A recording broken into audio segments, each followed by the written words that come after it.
Hello, everyone. Welcome to the Future of Finance's Green event. Thank you for coming. We're really excited to have you guys.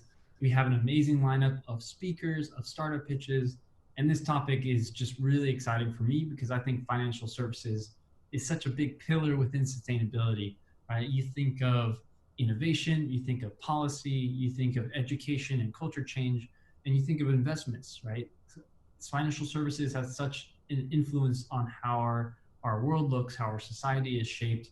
And I think it's a really big driver in the sustainable transformation. Plus, this marks the 5-year anniversary of the Paris Agreement, the first global agreement on climate change. So it just makes me really excited for what is happening in sustainability today. And my name is Nick Chow. I am leading our sustainability efforts here at Plug and Play across Europe. And for today, we have an executive panel with a few thought leaders, the Lord Mayor of the City of London, William Russell, chatting with the CEO and founder of Impax Asset Management, such a forward-thinking company, Ian Sim, moderated by my colleague, Karen Borat. Plus, we have a handful of startup pitches. We'll have a mix of startups, some that are doing more green infrastructure, solving some challenges directly, and others that are more financial services, helping the financial services industry play a role in sustainability. I saw a lot of familiar names, so welcome back. But for those who are new, just going to give a quick overview of Plug and Play before we jump into the content. So Plug and Play started back in the 90s where our founder and CEO, Saeed Hamidi, was able to invest in early stage startups like Dropbox, PayPal, Lending Club, Danger. And from there, we really grew into something very unique. And so now our vision is innovation should be open to anyone and anywhere. And we took on this mission to drive innovation by connecting the brightest minds all around the world. And we're doing this in a handful of ways. So we have our programs. We're running over 60 accelerator programs across major industries and cities. We are working on corporate innovation, working with over 400 major corporations and fueling their innovation funnel by connecting them with the best startups for their use cases. And then we have venture capital. We're still investing in over 250 or so early stage startups around the world and across a lot of different focus areas. And so right now we're doing this globally. We have over 35 different offices, taking global reach and bringing that to a localized level. And at the same time, we have 18 different themes that we work on, sustainability being one of them. And so you could think of Plug and Play as this ecosystem where we have corporations, we have startups, and lots of other change makers, and we are bringing people together to really accelerate innovation. And sustainability is a key piece for us. In 2020, we put a lot of emphasis on sustainability, and in 2021, it's going to be a growing theme for us. We're focusing on a lot of areas, but the main core pillars for us are ending plastic waste, carbon reduction and decarbonization, or helping large corporations reach their net zero goals, water resiliency, and circularity, which is helping corporations accelerate a circular economy. And I'm also really excited to introduce Karen Borat, my colleague here at Plug and Play, who is responsible for leading the expansion across London. We have a handful of focus areas like mobility, smart cities, financial services, and sustainability across London, using that COP26, which is happening in 2021 in November, using that as a catalyst really for change. And we have a handful of partners we're already working with. And so with that said, we're going to jump right into the content with our first executive panel discussion. We have William Russell, Ian Sim, moderated by Karen Borat. I'm just going to pass it to Karen from here. Good day all and welcome to today's executive panel. Over the next 25 minutes, we'll be discussing the past, present and future of green finance with two extremely influential leaders in the space. Joining us first of all, we have Alderman William Russell. William took office as the 692nd Lord Mayor of the City of London in November 2019 and was just re-elected for a second term. He is the head of the City of London Corporation and acts as a global ambassador for the UK's world-class financial and professional services sector. William, welcome. Great to have you with us. Thank you. Thank you for having me. We're also extremely excited to be joined by Ian Sim. Ian is the founder and CEO of Impax Asset Management. Founded in 1998, Impax is an investment manager with over £20 billion in assets under management, specializing in opportunities arising from the transition to a more sustainable economy. Ian, thank you so much for joining us today. Thank you. It's great to be here. Okay, so thanks again both for joining us. I mean, we've got a packed agenda, and this is certainly a very exciting topic to be talking about. So allow me to kick off the conversation. And I think first of all, I've got to come to William, Lord Mayor, because in the introduction there, I said I introduced you as the 692nd Lord Mayor of the City of London, which is incredible, and a position steeped in history. We would love an introduction there to the history and the position. Absolutely. So yes, the mayoralty dates back to 1189, and I am the 692nd Lord Mayor. And the role of the Lord Mayor has obviously changed over the centuries, but essentially the Lord Mayor is all about trade. And I'm the ambassador for financial and professional services for the whole of the UK that employs 2.3 million people. So normal times, I would travel 100 days of the year to over 30 different countries, promoting financial and professional services, which is very topical at the moment because with Brexit and all that, it happens to be 7% of the total output of the UK. And that's something which is a very important part of what we have here. So that's my role. I've been doing a lot of Zoom calls like this.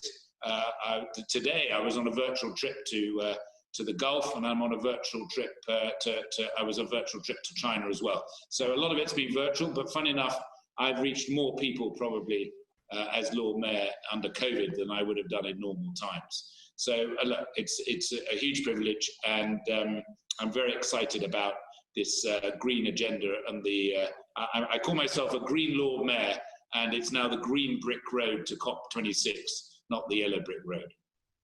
Absolutely. Thanks, William. Very, very interesting. So maybe let me kick off with my first question in relation to green finance in particular. And this question is directed to Ian. Now, Ian, you set up Impax over 20 years ago when financing with a sustainability lens was relatively new and untested. Can you walk us through sort of your thought process when setting up the company and some of maybe the challenges and the investment philosophy in general? Yes, well, actually, my journey goes back 10 years prior to that, to the late 1980s, when I was graduating in physics and didn't quite know what to do with my life. And I'd read a book called Our Common Future, which coined the phrase sustainable development. It was a UN initiative chaired by the Norwegian Prime Minister, the so-called Brundtland Report, after Gro Harlem Brundtland. And she laid out a very compelling vision and also potential apocalypse for the planet, given the pace of population growth and the rate of resource consumption. And so the idea of sustainable development was trying to see whether we could end up with a society that was more suited to living on the planet over the long term without destroying it. And so for the first 10 years, between 1988 and 1998, I was trying to find out how to have a career in this new area of sustainable development. And after a few years, I latched onto the idea that money was the key to solving the problem, and very quickly that the private sector had the most money compared to, say, the government. So the idea of Impax Asset Management, which I started, as you said, in 1998, was really to act on the interface between the private sector's money, pension funds, savings from individuals, insurance companies, etc., sovereign wealth funds, and the solution of environmental problems as proposed and rolled out by private companies. So ever since the start of Impax Asset Management just over 2 decades ago, we've been looking for the world's leading companies that are solving environmental problems and buying stakes in them and managing those stakes over the long term to create value for the people that are providing us with the money, which are those pension plans and savers around the world. So it almost is the idea that companies who are acting in a sustainable way or working towards building a new sustainable economy, they're likely to be more successful potentially in the future. Is that sort of how the story goes to attract the investment into Impax? Yeah, very much so. I think it's sort of obvious when you think about it that with the world population approaching 8 billion people, demanding higher and higher standards of living, crowding into cities, there's more and more pressure being put on scarce environmental and natural resources. And the solutions to those problems is coming through the application of new technology, new business models, new policies from governments are helping to shape market solutions. And those companies on average are growing more rapidly than the mainstream economy. And this is a long-term trend. It makes a huge amount of sense to have an investment manager that's specialized in this area, dedicated to understanding these companies. The markets are very complicated, lots of change. And so we're really we found our feet over a couple of decades in being the interpreters of these opportunities. So it's high growth, high rates of investment return.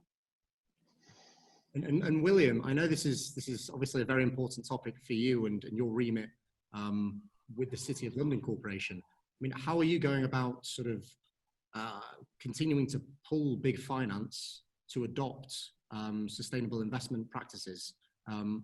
What are you doing, for instance, in the City of London? So, we're doing quite a lot. I mean, we started something called the Green Finance Institute, which is helping, which we set up with government, and it's coming out with various ideas and research products about the future and how that finance can be engaged.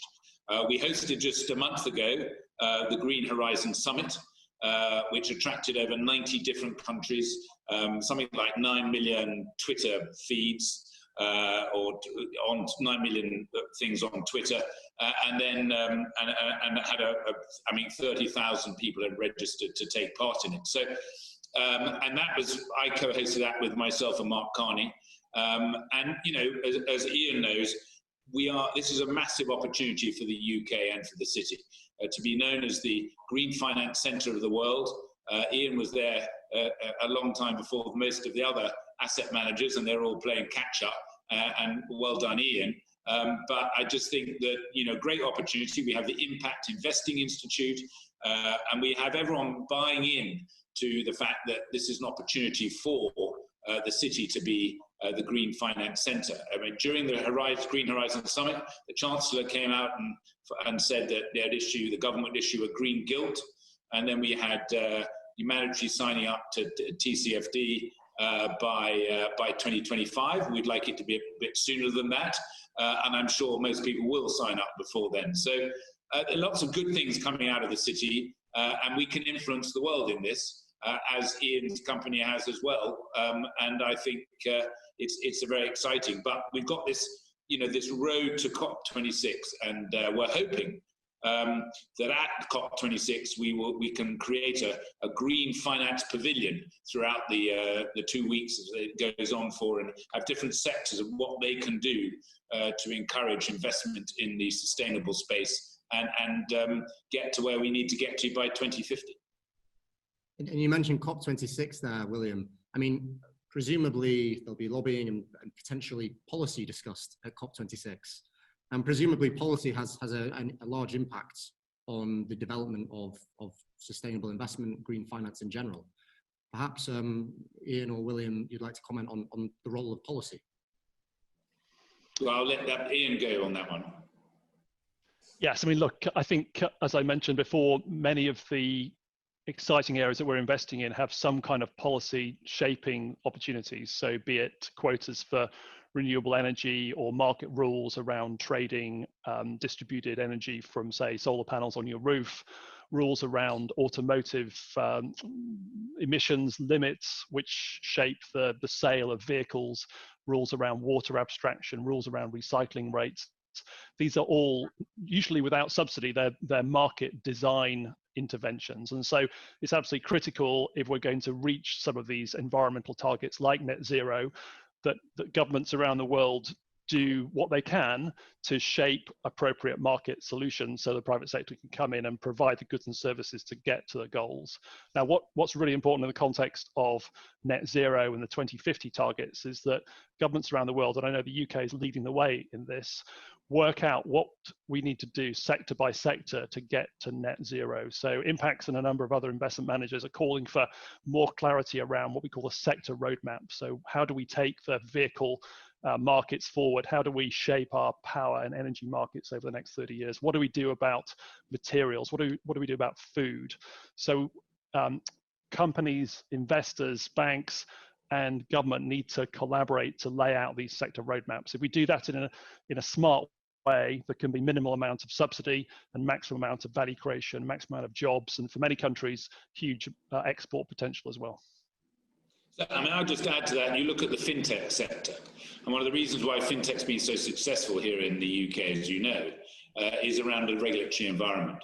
So regulation is going to be really important as we define what the green world that we're trying to get into. So I see that as very important. And then the other thing is, as we go around policy, we need government to come together with private initiatives. So, you know, when I travel the world and speak to sovereign wealth funds, they're very keen to invest in a lot of these green projects. And you know about the National Infrastructure Bank that's being created. We don't know how that's going to, what that's going to entail, but that was another positive. But the sovereign wealth funds want to invest alongside public, because it can't be just the private sector spending the large sums of money on taking us to where we want to get to around zero emissions. So that's another bit that I think is going to be very important. And I think policy seems to be often changing quite quickly. And thinking of that from an investment perspective, presumably that can have an impact on your investment philosophy, Ian. I mean, is that a risk of policy suddenly changing, or do you just have to sort of guide the strategy with potential policy changes? Well, I think if you add up all the policy changes across the environmental landscape, it does look as though things are changing very frequently. But fortunately, in any one particular area, the policy changes are relatively infrequent. So in the European arena, for example, we typically have got 10-year roadmaps with policy not changing materially over that decade. In the vehicle area in the United States, policy typically is set 10, 12 years out. So the manufacturers have got time to adapt. I think if you've got a 10-year goal or a 12-year goal or a 15-year goal, it's perfectly possible for the private sector to retool, to reposition its marketing, to start to bring consumers with you. What we don't want is lurches from one policy mix to another. Fortunately, that doesn't happen very often. Now, in the context of investing in these environmental goods and services, then there's a huge amount of value to be created by investment managers in anticipating the next move of policy. And that's certainly one of the things that we try very hard to work on, is just expecting when is policy going to shift, positioning the assets ahead of those policy changes, and then hopefully when values readjust, we can make some money. Absolutely. And I mean, I've got a question for Ian. Is that all right, Kieran? So Ian, at Impact, I mean, a lot of your investments, I presume, are in the public markets. How does it break down public versus, you know, that VC stage and that private equity stage, where there must be huge opportunities as well in that space? Yes, sure. Well, we've been investing in both areas really since the outset. Our very first fund was a private equity fund investing in the solar energy sector, and we've had private equity investments now for over 20 years. There's also the middle piece, which is quite often overlooked, which is early stage companies that are already listed. And I think that's where a huge amount of value can be created. So you're typically getting businesses that have got revenues. Sometimes they're just about profitable. They've gone public to raise some growth capital. They're not very well covered, and a specialist investment manager like ourselves can go in there, uncover them, find the gems, the hidden gems, take a position, and then help them to grow. So it's like sort of three areas rather than the traditional two. And I mean, Ian, maybe if you could highlight some of the areas that sort of you're looking to allocate more capital to over the next 5 years. Are there particular areas of green finance or particular geographies, for instance? Well, look, I think we're at a really exciting stage in this 30-year transformation towards net zero. We're in the foothills of a complete revolution in the way that we get about. So the rapid rise of electric vehicles, I think, is now well understood. We've also got the potential for fuel cell transportation, for compressed natural gas across the whole transportation fleet. Longer term, hydrogen and ammonia technologies could well help us decarbonize shipping, and maybe, who knows, aviation as well. So that's the first one. The second one would be energy or power in particular. So we've seen the rise of wind farms and solar projects around the world. But you can't have unlimited growth in wind and solar. You need some additional services to balance the load, to smooth the supply. And so we're seeing rapid growth of opportunities in batteries, in other types of storage. Liquid air is a great UK initiative up in the northwest of England, and also interconnection. So big, high capacity pipes to connect grids. And then a third area I would call out would be in the food space. So to get to net zero, we're going to have to change the way we eat, to move away from high greenhouse gas emissions sectors like red meat in particular. And so there's some really interesting companies now providing sort of meat substitutes, and also companies that are providing the agricultural products like enzymes for animal stock to reduce methane emissions. I could go on, but those are just 3 examples. I was also actually looking at some of your financial results, and I saw an interesting, very innovative product called the gender lens strategy as well. I saw that Impax were involved in. It'd be great to mention a word on that. Yes, I think it's well established now in the scientific academic community that more diverse teams produce better decisions for reasons that I think are now pretty well understood. And our team in the United States, which been part of the firm now for many years, has been a pioneer in understanding how greater female representation, a number of women's on boards and the leadership of management teams can help strengthen decision making and lead to better corporate outcomes. So what we call gender lens investing is really running portfolios sort of companies in that space. So companies that have got higher representation of women on boards and senior management teams. And I think we've demonstrated pretty conclusively that those sorts of companies on average do outperform. Absolutely. Now, I mean, from Plug and Play, we work with a broad range of corporations from around the world, which fall into a whole range of different industries. Now, on this call, there's likely to be audiences from a whole range of different industries who are not necessarily part of the financial services. Now, perhaps you could shed some light on how trends within green finance might actually affect their business. Perhaps you've got some trends there that you might be able to share. So, I mean, I'm happy to start, and then Ian can jump in. I mean, I think what's happening is that, in fact, there's a very good charity, which Ian will know, called Make My Money Matter, run by Richard Curtis, who did 4 weddings and a funeral. Well, he set it up; it's not run by him. And what they did was they went around to the younger generation who have got money, or anyone actually who's got money in a pension, and said, "Do you know where your money is invested?" And they had no idea that they were in, some certain fossil fuel companies, tobacco companies, whatever. And I think there is this huge change now where you as a business have to seriously look at the green, the ESG bit before you invest. So if you talk to the private equity firms like, the KKRs of the world, they now have, this is their number 1 priority, because if they invest in a business that doesn't have the various sustainability and ESG rules that we're looking at, then they're never going to be able to sell that business onto anyone else or even list it, because the buyers aren't going to be there. And what's happening is I know an asset manager here, not a sustainable one like the one that Ian has, who refuses to own ExxonMobil or Chevron because they aren't doing enough to transition to the green and the sustainability that the world is asking for.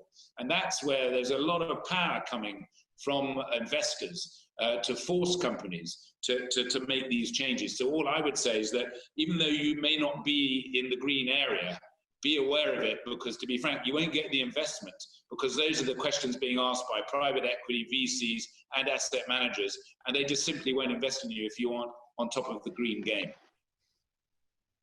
Yeah, so maybe let me add to that, and I would certainly point to 3 things which will become absolutely mainstream over the next 5 years, if they're not mainstream in some areas already. The first of which is transparency, and I think we're finding from the Task Force on Climate-Related Financial Disclosures, or TCFD, as picked up by regulators, that governments are now expecting companies and investment managers to disclose risk, and to do that in a more and more sophisticated fashion. So we're going to see a lot more transparency. The sunshine will be shining everywhere.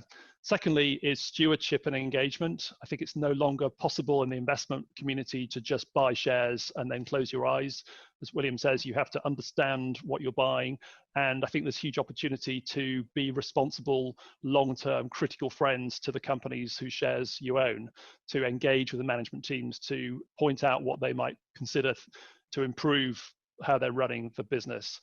And the third area, I think, is impact and the measurement and reporting of impact. So this is something that Impax Asset Management has pioneered for almost 7 years now, is gathering data around the non-financial results that companies are having, how much water they use, how much their carbon footprint, what kind of materials consumption they're representing. And so the reporting of the data from portfolios around environmental impact and social impact is starting to become a real sort of calling card for responsible investment managers. And Ian, I'd add on to, sorry, Kieran. And after you, William. No, I'm just going to add, I mean, another point is what's happening. We have something in the city called Heart of the City that goes and helps SMEs on the CSR space. And now they're going to help them on the green area because, you know, the big companies are able to well, afford and also can move probably in some cases faster. But the SMEs, I mean, coming back to Ian's point, it may be, you know, how much water they're using in their office or what employees, you know, are doing to make their area, their company more sustainable. And it may be just 10 or 15 employees, but it's now across the spectrum. And it's not just the big corporates, it's everyone. And you know, from that perspective, it's very exciting. I came across a company just the other day who, that's what they do. They advise SMEs on how can they make themselves more efficient and sustainable as a business and what they're doing. And we've come across some great companies which, you know, the one I came across the other day, and I'm not an investor in it, so I always make that very clear, is a company called Ocean Bottle. An ocean bottle takes all the plastic out of the sea and makes bottles out of that plastic. And so you have that ocean bottle. I've got one somewhere here that I happen to have, but they've been going for a while, set up by a couple of young entrepreneurs. And, you know, it's exciting. I mean, I'm sure there are lots of ocean bottles out there, so to speak, or companies similar, but that's what's happening. And there's a whole young generation looking at social purpose, looking at what they can do to basically save the world. Absolutely. And I mean, Plug and Play actually does a lot of work in the areas of waste and plastic waste in particular, working on behalf of the Alliance to End Plastic Waste, where they've sort of 50 of the world's largest corporations have put $1.5 billion together to invest in the latest innovations that could alleviate this type of problem. And that maybe brings me on to the next piece, which is, I mean, what role does technology, new innovation technology, have to play here? I mean, we just touched upon ESG, environmental, social governance, and presumably, Ian, new innovations, new technologies coming from startups can support these mid-cap companies as well as the global corporations to actually help manage that. Yes, I think it's been demonstrated now over the last half a century that technology is right at the heart of the solution to these problems, going back to the 1970s and the oil crisis on a couple of occasions, which shows the start really of the race to produce solar panels and other forms of renewable energy. So right from the start of this conversation, technology has been absolutely essential. Where does that technology come from? Well, I think as you know better than I, it comes from all over the landscape. It comes from universities, from spin-outs from universities. It comes from startups which have maybe partnered with tech initiators, engineers, and then all the way through to large multinational companies. So yes, I think it's a very complex landscape. But if we look, for example, at the hydrogen economy, there's going to be a need globally to develop and adopt at scale a huge number of new technologies, electrolysis to produce so-called green hydrogen from renewable energy in the first place, the storage, compression, transportation of hydrogen safely, perhaps blending with natural gas for a while, the change to appliances to take a blend of methane and hydrogen, or ultimately pure hydrogen, and then all sorts of new engine or energy converters, hydrogen-based proton, electron, membrane fuel cells, for example, or internal combustion engine adaptation to take hydrogen. It's a long conversation to explain all that in detail, but technology is right at the heart of this transformation, and small companies, startups have an enormous role to play, either by themselves or in partnership with larger distributors. So I would just add one thing to that, and it's data. I know it's a cliche, but you know, data's the new oil. It's the phrase we're all hearing, and it's true. And technology, I put data in there. So a lot of the big company, you know, if you have the data to work out what's going on in the ESG space when it comes to investing in companies, that's going to be very important. And on the recent trips I've been on, Refinitiv have been with me. These are virtual trips. but they've talked about it, and I know the huge sums of money that is coming around data, and it's going to be incredibly important part of this of the green world. And there's a reason why London Stock Exchange are merging with Refinitiv, and you saw the news on S&P Global merging with IHS Markit, and I'm sure that Ian's company is a client of probably all of those for the data that he needs to be able to make some of the investments his firm makes. Yeah, absolutely. And when we're on the topic of, the importance of new innovations and technologies, William, how, especially in the City of London, of course, lots of big buildings, lots of employees, especially given COVID and other political things going on, how will the City of London continue to attract sort of the best innovators, the greatest minds from around the world into the city? Apart from the fact, and no offense to anyone who's watching this webinar, London's the greatest city in the world to live in. We have a culture and history and a heritage that makes it such a wonderful place to live. So if you start off on that premise, you're going to attract a lot of talent to the city. But we also have an ecosystem here in London, and you know a bit about it, with whether it's now the green sector, the ecosystem of the rule of law, whether we have fintech, insurance sector, it's an incredible maritime. I always mention, everyone forgets maritime, but they're very big. So we have an incredible ecosystem that attracts that talent, as well as a wonderful place to live. And in Ian's world, we are the second largest asset manager in the world after our friends in America. Now, there's going to be a bit more competition around the green agenda with Joe Biden, because which is all good news for those of us who care passionately about climate change. But suddenly our American friends will start to focus a bit more on that, even though that may be from Washington's angle rather than others, because I can assure you a lot of the big American companies are already focused on it. But I think with Biden maybe bringing America back into the Paris Agreement, there's lots of exciting things going on.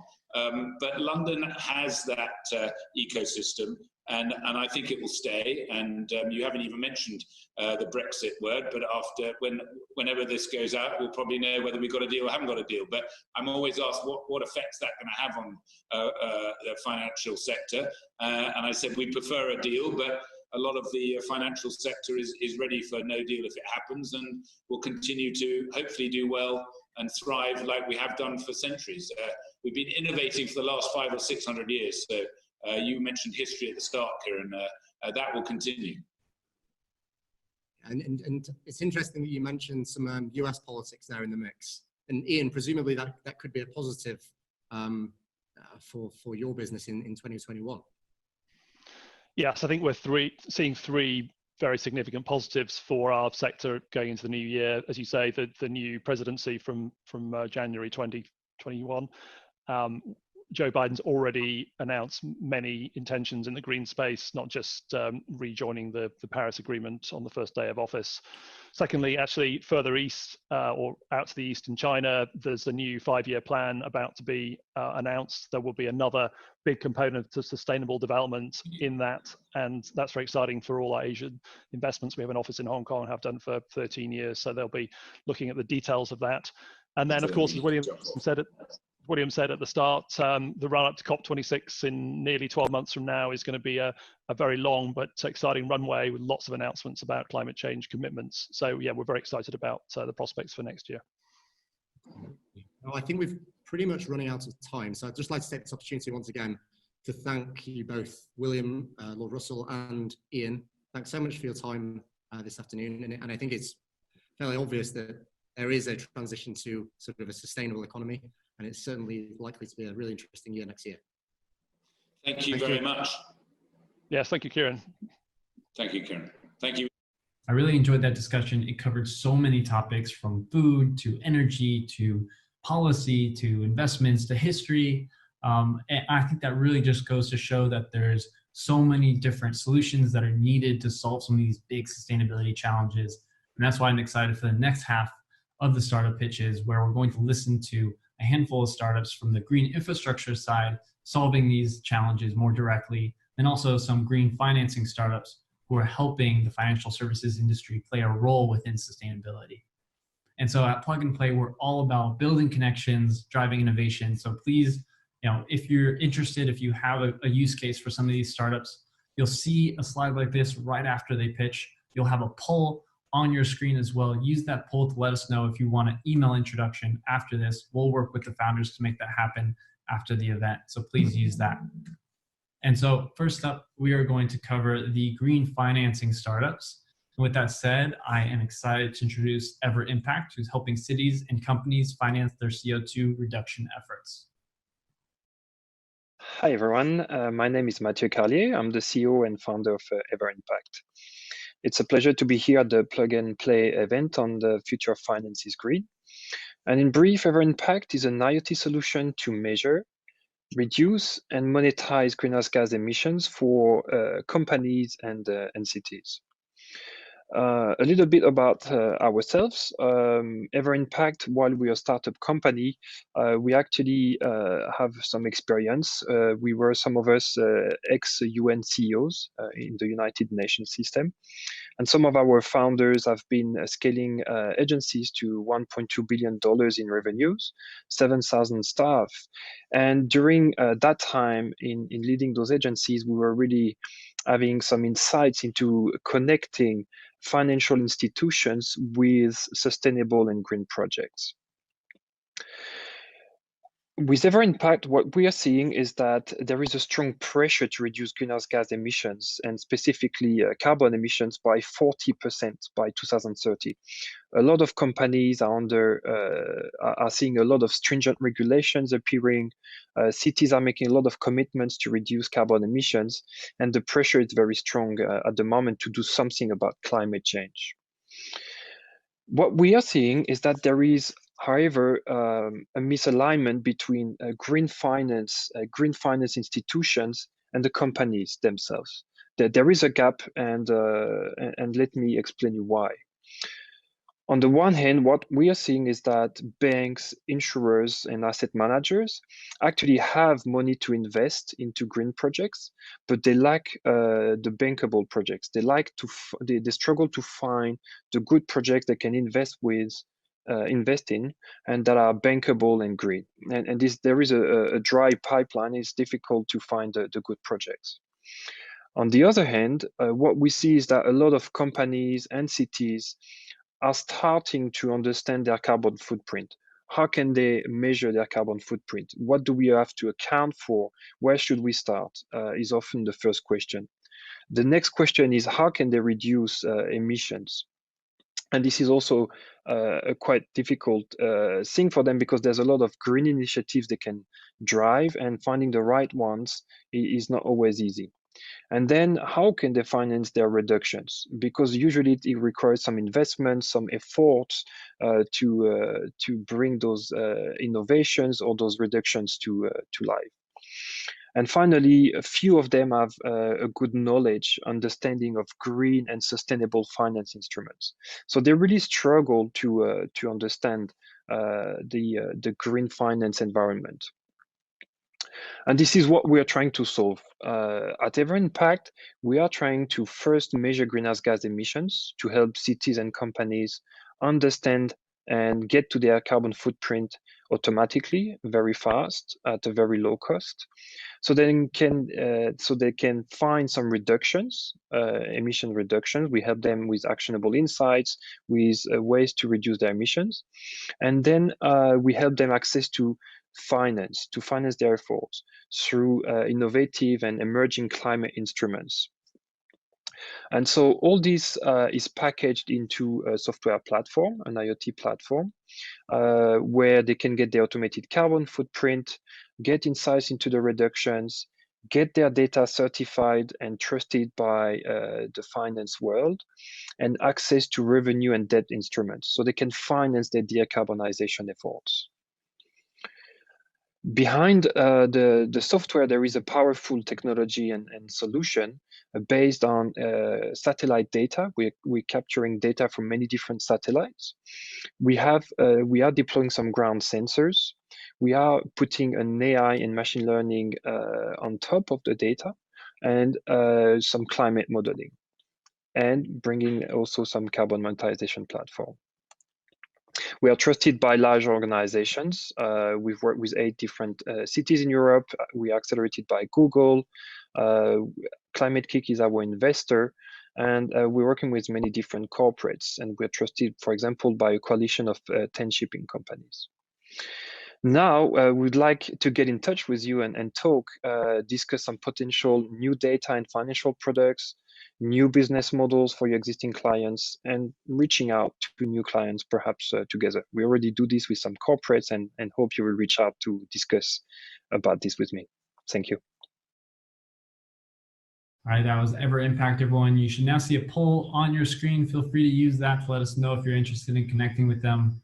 I think their platform, from data to insights to actually financing, is really unique, and it's great to see them work in so many different industries.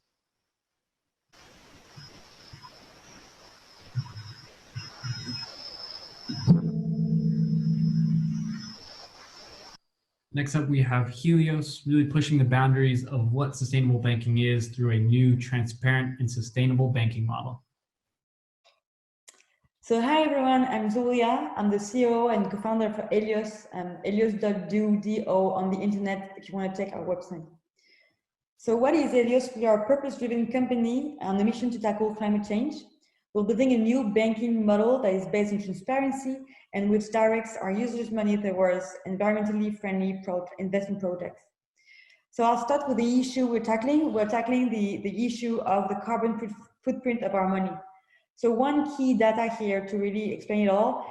So there were $2,700 billion that were invested by the biggest international banks in fossil fuels that are responsible for the major part of all of our CO2 emissions since the Paris Climate Agreement in 2015. And this number has been growing since then by 15%. So to say the least, we're not going in the right direction. So with our money, banks actually hold the power to shape the world, to shape our world through their investment and financing decisions, but they keep financing companies that accelerate global warming or threatens biodiversity. And people often don't even realize it, right? That our money isn't just sitting and sleeping in a safe at the bank, but it's actually being used to finance companies, states, or people.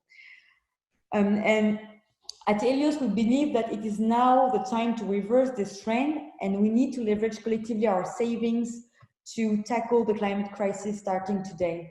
So we believe that a different banking system is both necessary and possible, more transparent, more sustainable, and then more equipped to face the challenges going ahead.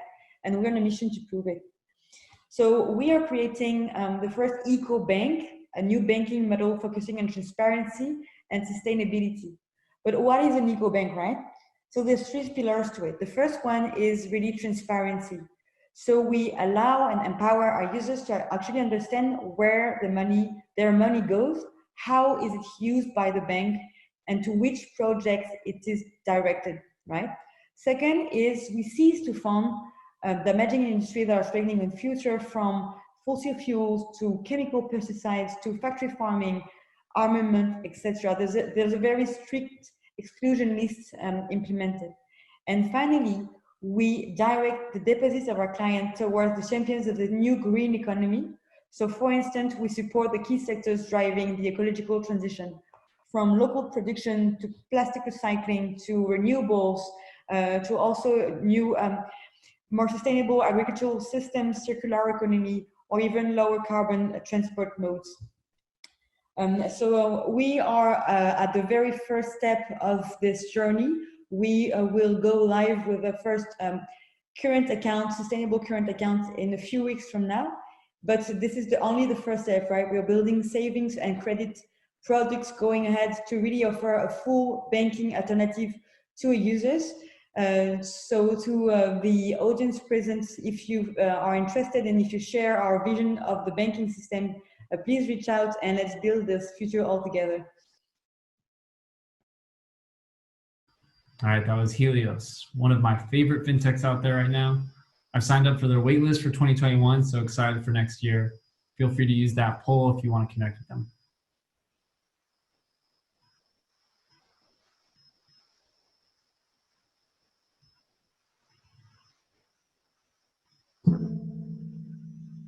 the last of the green financing startups before we move into the green infrastructure startups is Minimum, a real-time tracking carbon footprint solution. Minimum exists to make sustainability simple for everyone. And what we've started to see in the last couple of years are governments, corporations, individuals all starting to engage with sustainability, right, which is great. But before you can start reducing your environmental impact, you have to actually understand what it is. And that can be a really tricky and manual process. What Minimum does is automate that process by calculating emissions from financial transactions in real time. And we use that technology to help both consumers and corporations. Now, from a consumer perspective, that means we allow people to start to track their emissions in real time based on their actual behaviors.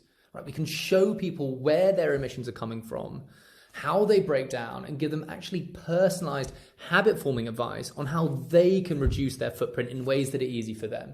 Right? And when they start to do this, whether it's through changing their behaviors or it's us steering them towards more sustainable brands or financial products or energy providers, they can then actually track the impact of those changes. Right? We provide those feedback loops so that people can see the impact of when they start to adjust their behaviors. And for all the emissions that these people can't necessarily avoid, we allow them to automatically offset them. So if you go into a shop and you spend money on something, it produces emissions, we can automatically pull the funds required to offset that environmental impact into some sustainability projects that we help you pick out and that you continue to donate to automatically. Let me just explain how this actually works. So if you're a customer of the Minimum app, you download the app, you answer 5 really quick questions in the onboarding flow, and then you can link all of your bank accounts, right? Anything from your American Express to your core bank account to your Challenger Bank. Now, from this point onwards, you can just put your phone in your pocket, right? Never touch it again. And this is how it would work in the background. If you went into a Mexican restaurant and spent some money there, we have the degree of categorization to know that that's a Mexican restaurant where you've just spent your money. We know if it was a Peruvian restaurant or a Japanese restaurant. We also know from the first question we ask you in that onboarding flow that you're a vegetarian. So what we then do is we pull on an enormous number of public data sets on the most common ingredients used in Mexican vegetarian cuisine. We pull on the emissions associated with those ingredients for the area that you're in. And we also scale that up then, right, by the amount that you've just spent. We overlay on top of that some estimates around emissions for the restaurant itself, so kitchen, electricity. And that's how we get to a pretty accurate view of what your emissions probably were in that spend. We can then calculate the funds required to offset that activity, 10p or 15p or whatever it is, and just automatically pull that across into the sustainability project that you've already picked out when you downloaded the app in the first place. Automatically carbon neutral. And of course, this is more information that can feed into how we start to help you to reduce your footprint in the future. Now, everything that we've just talked through is how we use our calculations engine to support consumers directly. But I also mentioned that we use this fundamental technology to support other businesses to provide sustainability solutions to their end users. And 2 of the examples of how we do this are on the screen here. On the left-hand side for banks, for a lot of retailers, for loyalty schemes, we allow them to white label or gray label Minimum's functionality, full integration of our calculations engine to allow their end users to have the same kind of proposition as we've just talked through. So for banks, challenger banks, it's about allowing the end users to understand their environmental impact from their transactions, from their financial data, start to steer them towards more sustainable brands, towards more sustainable green financial products. For retailers like supermarkets, it's around allowing their customers to understand the emissions of their shops and to feed that into their loyalty schemes, to their reward schemes, to reward more sustainable shopping or potential offsetting. On the other side, we have a slightly more specific use cases, which is for certain retailers right now, for online retailers, although we are starting to work with in-store retailers as well, to provide point-of-sale sustainability solutions to their end users. We allow any customer going through a checkout process to understand the emissions of that purchase with the click of a button, and then to account for that by allowing them to offset that either through themselves or often in tandem with the retailer themselves. So the retailer can count that towards them lowering their own environmental impact alongside their customer. Now, we're always looking for partners who we can help supercharge their sustainability. So if you are interested in chatting, please do reach out. All right, that was Minimum. I love their focus on real time and accuracy. I think that's really key. You should see the pop-up on your screen, so feel free to use that to let us know, and we can connect you afterwards.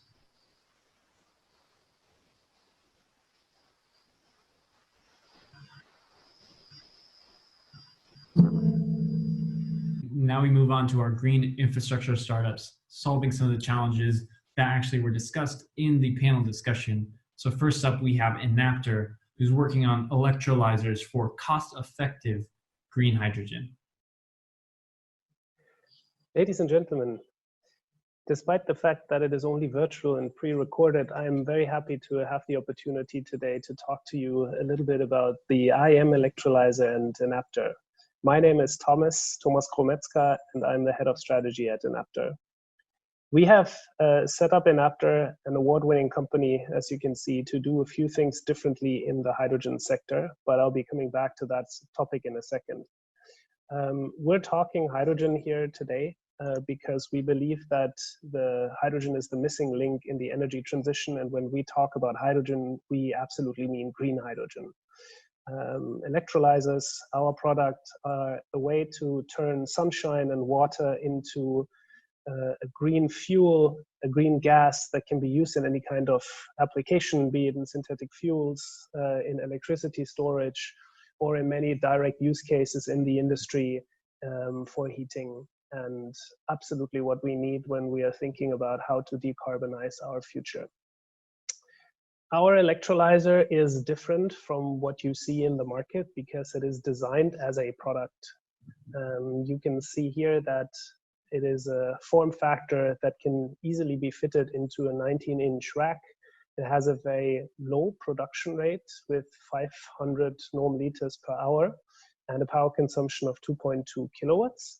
But what you will immediately understand is that this device can be stacked to infinite sizes. So you can combine as many of these modules to achieve the flow rate that you're needed. And here it is mirroring the principle, for example, the solar panel, which is exactly similarly set up as a small and modular device that you can combine into any kind of size. We're different because the rest of the industry is building large systems, and the analogy here is the mainframe and the PC that disrupted the computer industry in the 80s. And we hope that we have a place in the market with the offering that we can bring to our customers. We're not only focusing on hardware, we are also very much exposed to software. We believe that energy companies of the future do need to have a hardware and a software offering. And this is why we're developing a very unique energy management system that is low cost and allows the residential energy storage solution to benefit from a good energy management system, as well as the industrial solution that customers might be looking for. We have use cases already in 33 countries in the world, and I think it is more than 100 customers today. You can see on this one a typical seasonal storage use case where hydrogen is used to produce power in winter times. But our electrolyzers are used in very innovative use cases. Here it is a power to heat use case where district heating is provided by the hydrogen that we produce. We use our hydrogen refueling stations for drone, for aircrafts, for cars, for many different applications. We have a bunch of industrial customers who are using hydrogen in float glass manufacturing, nitrogen purification, as you can see here, but also in ammonia production and other cases. Power to gas, an important one as well. And our goal is ultimately to drive the cost for hydrogen down to a price of 150 euros or less per kilogram in terms of CapEx. This requires massive scaling efforts, which is why we're investing a lot into automated production line and ultimately make this green hydrogen reality happen. Thank you very much for your attention. All right, that was Enapter, everyone. Now, there's such high expectations on hydrogen. I think there's huge opportunities for what they're working on. Use the poll to let us know if you want to connect. And for anyone who's interested in hydrogen, we'll post a link to our hydrogen report that just came out at the very end of this session, so stay tuned. All right, last of the startup pitches, we have Charge Guru, end-to-end digital platform for the installation, operation, and maintenance of EV charging stations. Hi everyone, I'm Nicolas. I am one of the co-founder of Charge Guru. Founded 2 years ago, Charge Guru is a service platform dedicated to charging solutions for electric vehicles. So to start with the addressable market, it's now very clear the electric vehicle market is booming, along with a global yearning for a sustainable mobility. And this deployment of electric vehicle is really correlated to the development of charging infrastructure. And this is a very big market, several billions in installations first, definitely, but also in services such as operations and maintenance of charging infrastructure. And that's the core market of Charge Guru. This ecosystem, the EV charging ecosystem is brand new, with multiple players, with multiple connections, but this ecosystem is not structured yet, with multiple pain points for all stakeholders. And the target of Charge Guru is to play a pivotal role in this ecosystem, making connections between the different stakeholders easier. To do so, Charge Guru has developed a hybrid model, being both a platform and an integrator. So we aggregate solutions, we select the best hardware, the best software, the best electricians to offer clients a compelling experience of charging infrastructures. But we are also an integrator, meaning that we have internally developed hardware and software skills to be particularly relevant, to select the right solution, and to be with the client along the process. Which brings a lot of value, and this value has been already recognized by our customers. So we have very, very good customer ratings in France, where we initially implemented our service, but also in Spain and Portugal, where we are now, and we target to expand across Europe in the coming months. With this service, with this value proposal, we have convinced also automotive OEMs and distributors to rely on us. So we have partnerships with very famous brands, but also with distributors such as Aramis Auto and Autosphere in France. And for our partners, we develop specific customer journeys to be fully integrated in their own customer journeys. For instance, we've developed a full website hosted by Charge Guru for Volvo. We have also developed specific tools for partners like Mini or BMW. And when a customer uses those tools, it goes directly in our CRM, and we are able to implement the specific customer path we have developed with the different brands. So to summarize, today Charge Guru is a team of 15 people, including a tech team composed of PhDs in artificial intelligence and big data. We are in 3 different geographies. We have 9 partnerships with automotive OEMs and distributors, more than 200 partnerships with electrical companies, and we will do a turnover of 2 million this year, and we're looking for 2 to 3 million for our Series A. So happy to connect to tell you more about Charge Guru. All right, that will be Charge Guru, everyone. And EVs are here to stay. I think it's going to be one of the core infrastructures of the next couple of years. So love to see platforms like this. Use the poll to let us know if you want to connect.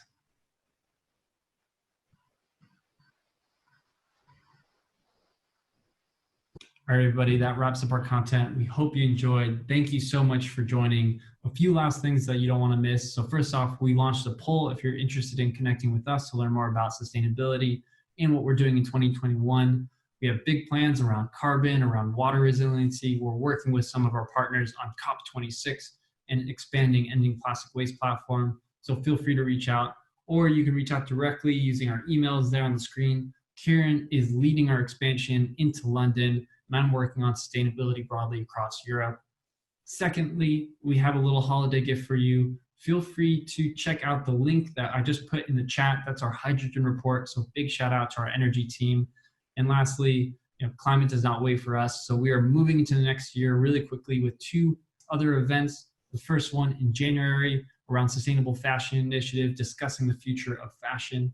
And then shortly after in February, we're actually having our selection day for our End Plastic Waste Batch 2 based in Silicon Valley, focusing and covering our North American startups. So we hope to see you then.